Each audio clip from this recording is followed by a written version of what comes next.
And speaking of, President Trump wraps up his Middle East trip by heading to the United Arab Emirates. He's on his way to Abu Dhabi. He rallied service members at an American air base before he left Qatar.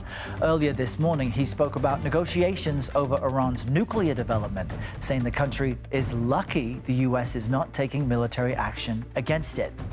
Nancy Cordes is traveling with the president, and she joins us live from Doha, where the president spoke a short time ago. Nancy, good morning to you. I know it's the afternoon in your part of the world. What stood out to us is that while in Doha, Trump announced this defense and aviation deal with Qatar. Help us understand what that entails.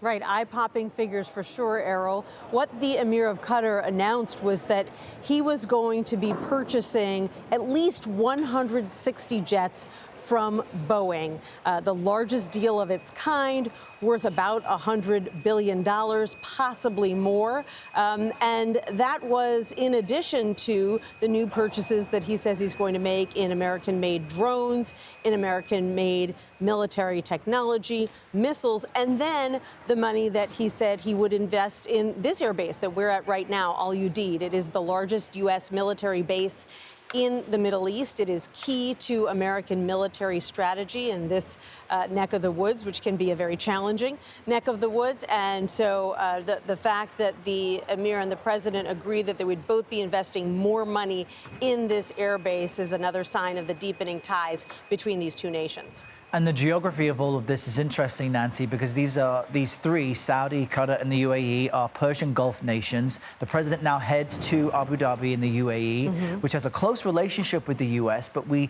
keep hearing the president mention Iran, another Persian Gulf nation, and he mentioned that the U.S. it might be close to a nuclear deal with them. What do we know about that?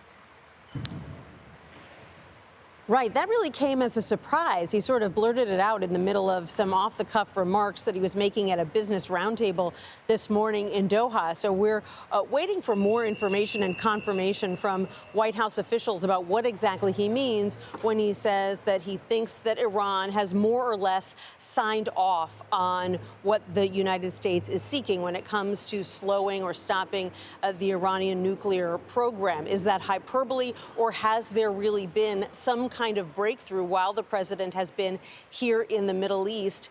Talking a little bit about foreign policy and diplomacy. There's a lot going on here in the Middle East, whether you're talking about Iran or Syria or the conflict between Israel and Gaza, but really so much more focused on financial investments these countries are willing to make in U.S. businesses. So we're hoping that throughout the course of the day, Errol will get a little more clarity about where exactly things stand when it comes to Iran and its nuclear program. Yeah, fast-moving developments on this trip. Nancy Cordes across all of it. Nancy, thank you.